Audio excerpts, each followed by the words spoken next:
Hi friends, ഇന്ന് നോക്കുന്നതെന്ന് വെച്ചാൽ നിങ്ങളുടെ പേഴ്സൻ്റെ എന്താണ് ഇപ്പോഴത്തെ ഒരു കറൻറ്റ് സിറ്റുവേഷനാണ് നോക്കാൻ പോകുന്നത്. ജനറൽ റീഡിംഗ് ആണ്, ടൈംലെസ് റീഡിംഗ് ആണ് വേണ്ടിയിട്ട്. നിങ്ങൾ നിങ്ങളുടെ പേഴ്സണെ മനസ്സിലോട്ട് നല്ല രീതിയിൽ കൊണ്ടുവരാം. നിങ്ങളുടെ പേഴ്സൻ്റെ എന്താണ് ഇപ്പോഴത്തെ ഒരു കറൻറ്റ് സിറ്റുവേഷനാണ് എടുക്കാൻ പോകുന്നത്. എനിക്ക് 5 ഓഫ് കപ്സ് വന്നിട്ടുണ്ട് ഇവിടെ. നെക്സ്റ്റ് കാർഡ് നമുക്ക് എന്താണെന്ന് നമുക്ക് നോക്കാം. നൈറ്റ് ഓഫ് വാണ്ടാണ് വന്നിട്ടുള്ളത്. 2 കാർഡ്സും കൂടി എടുക്കട്ടെ ഇവിടെ. ഓക്കെ, ടെമ്പറൻസ് വന്നിട്ടുണ്ട്. മജീഷ്യൻ എനർജിയാണ് വന്നിട്ടുള്ളത്. ഇപ്പോൾ നിങ്ങൾ ആ ഒരു പേഴ്സണും തമ്മിൽ ഇപ്പോൾ സെപ്പറേഷനിലാണ് നിൽക്കുന്നത്. കാരണം വെച്ച് കഴിഞ്ഞാൽ നോ കോണ്ടാക്ട് സിറ്റുവേഷനിൽ കൂടിയാണ് നിങ്ങളുടെ ആ ഒരു പേഴ്സണും തമ്മിലിപ്പോൾ കടന്നു പോയിക്കൊണ്ടിരിക്കുന്നത്.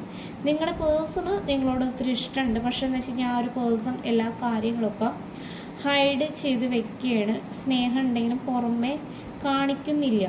പക്ഷേ ഈ ഒരു പേഴ്സൺ നിങ്ങളോട് പറയുന്നതെന്ന് വെച്ച് കഴിഞ്ഞാൽ കുറച്ച് നാൾ വെയിറ്റ് ചെയ്യാനാണ് പറയുന്നത്. നിങ്ങൾ എന്തെങ്കിലും ഒരു കാര്യങ്ങളൊക്കെ പ്രാർത്ഥിക്കുന്നുണ്ടെങ്കിൽ അത് നടക്കുന്നതാണ്. എന്തെങ്കിലും മന്ത്രാസ് കാര്യങ്ങളൊക്കെ ചൊല്ലുന്നുണ്ടെങ്കിൽ, മാനിഫെസ്റ്റേഷൻ കാര്യങ്ങളൊക്കെ ചെയ്യുന്നുണ്ടെങ്കിൽ അതെന്തായാലും വർക്കാവും. നിങ്ങൾക്ക് പയ്യായിരിക്കും അതിൻ്റെ റിസൾട്ട് കാര്യങ്ങൾ ലഭിക്കുക. നിങ്ങളങ്ങനെ ചെയ്യുന്നുണ്ടെങ്കിൽ നിങ്ങൾ ഇപ്പോഴും കണ്ടിന്യൂ തന്നെ ചെയ്യണതാണ് ഏറ്റവും നല്ലത്. യൂണിവേഴ്സ് ഇതെല്ലാം കാണുന്നുണ്ട് നിങ്ങളുടെ